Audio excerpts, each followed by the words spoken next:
This is a tutorial on replacing a joystick on a faulty left Nintendo Switch Joy-Con controller. To do this, you will need a tri-point Y0 or Y00 bit or screwdriver,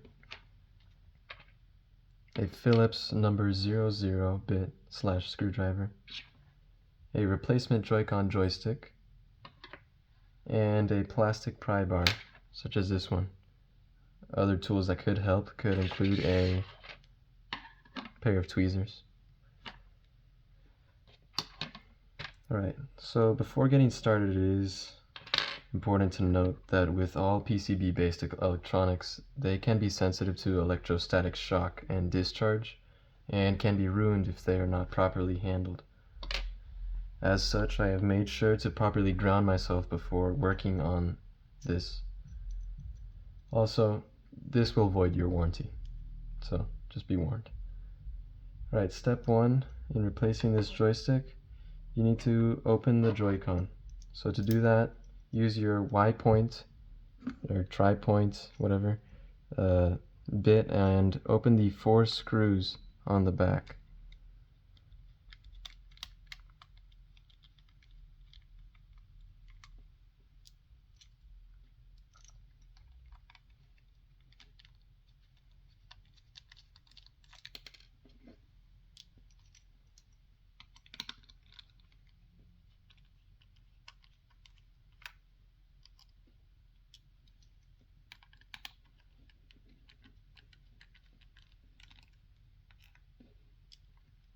Next, use your plastic pry bar and start at the bottom of the Joy-Con. Insert it, apply pressure, and move up the side of the Joy-Con. Be careful not to insert the pry bar too far, as there are electronics inside. Once it has become dislodged, you want to open it carefully like a book, because there are connected ribbon cables right here and right here.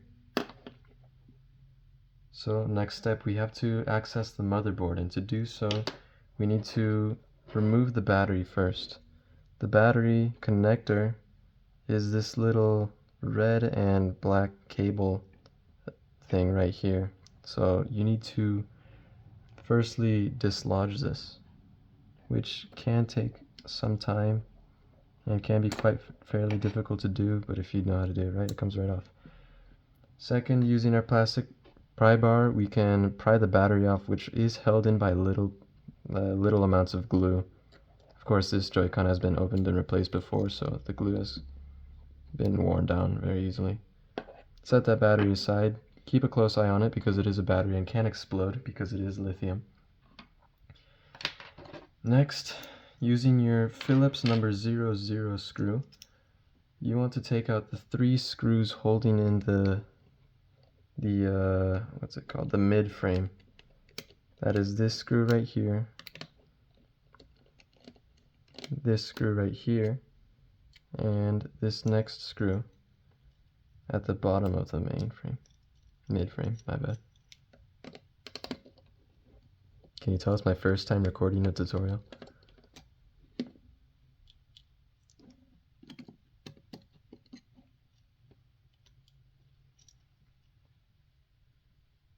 Then we can flip this mid-frame over like we did the cover of the Joy-Con, because there are still electronics connected. There's this ribbon cable connected, which is fairly fragile. Next, we want to disconnect all of these cables holding everything together. To do that, just take your plastic pry bar, and you're going to very gently, because this is very brittle plastic, you're going to flip up these little latches,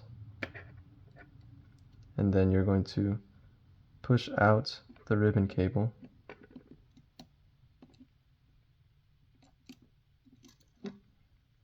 This mid-frame has come off. Next, we want to remove the actual cover of the Joy-Con.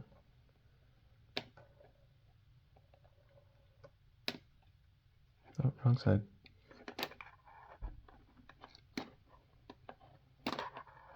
Another thing you want to be careful of is leveraging on the actual motherboard, because there are small components which are micro soldered onto there, which can be easily damaged and will probably ruin your Joy-Con.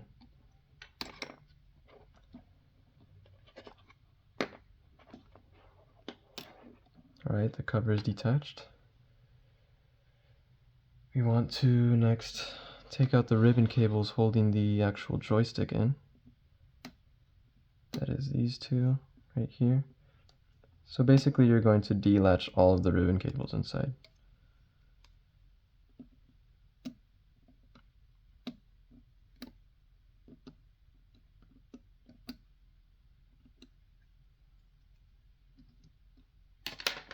Here's where some tweezers might come in handy.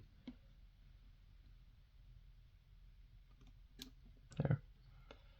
Next, we want to actually remove the actual joystick, the faulty joystick. So equip your Phillips head screwdriver and remove these two screws holding the actual joystick in.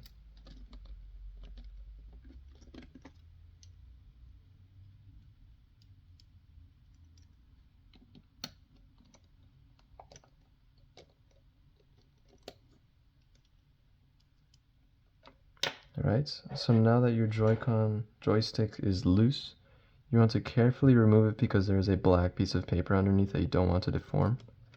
Also, your shoulder button might come off, which is fine, you can relocate it later.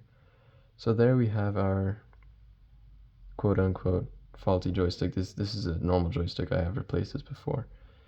So next, what you're going to want to do is take your brand new joystick and insert it where you just got it from. So pretending this is our new joystick, we're going to put it back where it came from. My hands are a little bit shaky for some reason. Make sure your ribbon cable goes over this little hole for the joystick. Now this shoulder button is probably going to come off for you as well. So what you want to do is make sure you have this spring go into this little shoulder right here. And then make sure that the shoulder button rests inside of these guards for it. And then push down. Should be back in place. Then we're going to reverse the process and start closing this back together. You're going to take your two Phillips screws and insert them into the original holes.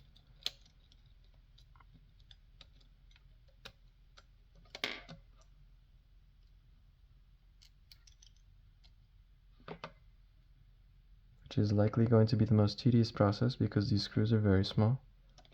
And if your hands are shaky like mine, it's not a fun experience.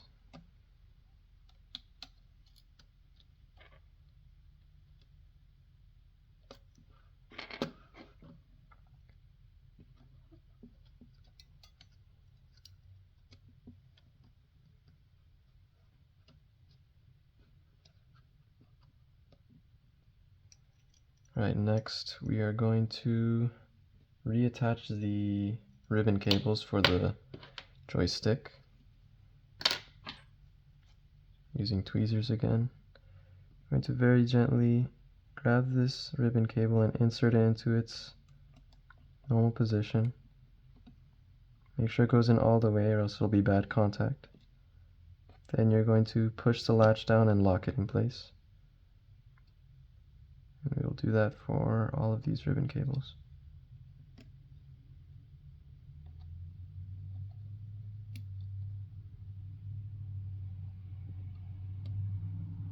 Make sure that all of your ribbon cables go as much as they can, but make sure not to force anything.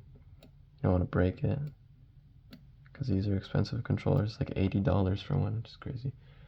Next we are going to reattach the ribbon cables for this face connector thing.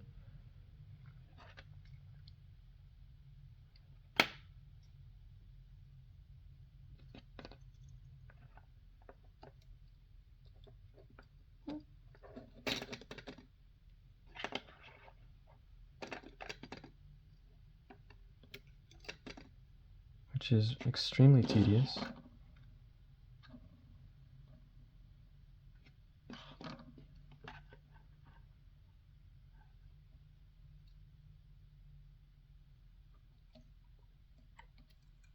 If you want, you could take a break here because this is kind of annoying. You don't want to lose your sanity and throw your controller across the room. I'm going to pause this recording and continue it once I get this in. After successfully reconnecting those two cables, you want to reconnect the ribbon cable for the mid plate. I keep forgetting what it's called. Main plate? Not the main plate. I think it's the mid plate.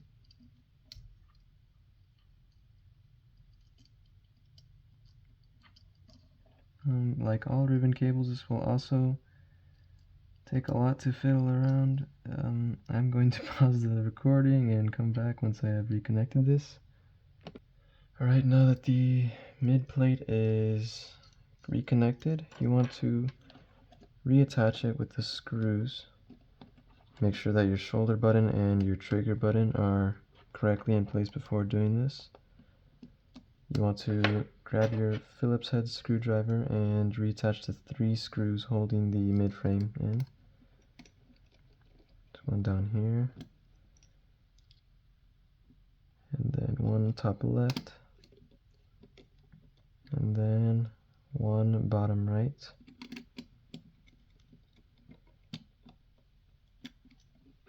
Next, you'll want to reattach the battery. Again, be very careful because it is a live battery probably, in most cases. Then you want to reattach this little plug-in thing for the battery.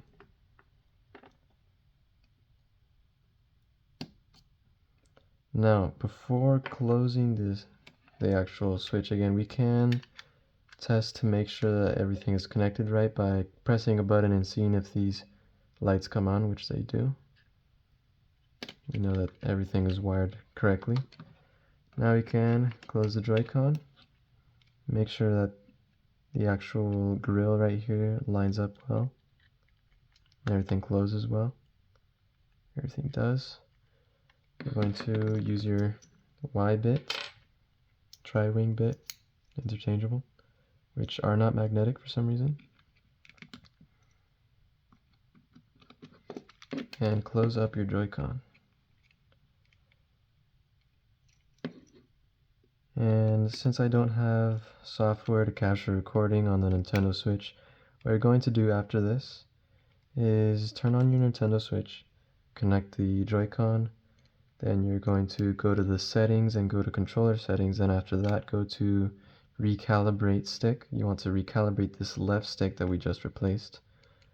And after doing that, you want to make sure that it is calibrated correctly. Then you will power cycle your switch by going to the home menu, then holding the power button for 10 to 15 seconds until it turns off, then turning it on again, and afterwards your controller should be well calibrated and the stick should be properly functional. So yeah, that's all. Happy gaming.